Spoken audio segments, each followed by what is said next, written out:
Meski tidak lagi menjadi ajudan, Mayor Teddy tetap sigap mengawal dan mendampingi Presiden Prabowo Subianto.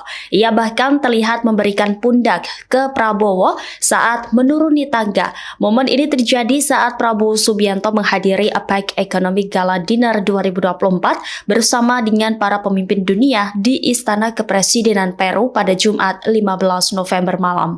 Dalam kesempatan itu tercipta momen keakraban Prabowo dengan para pemimpin dunia.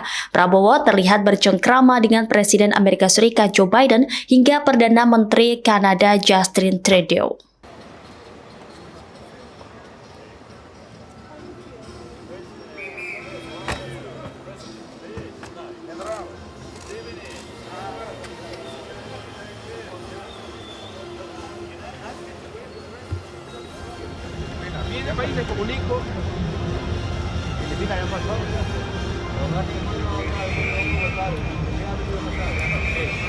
Ya pasó Filipina ya.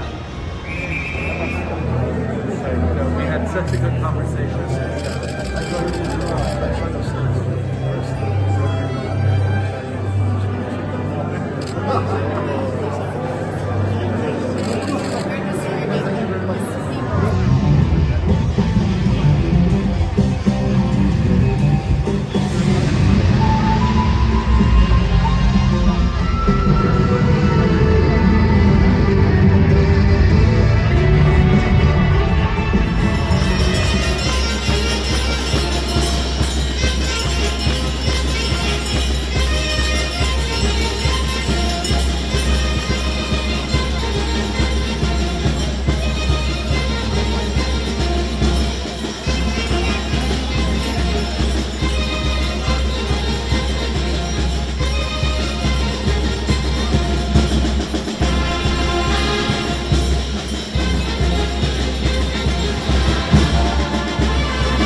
Download Tribun X sekarang, menghadirkan lokal menjadi Indonesia.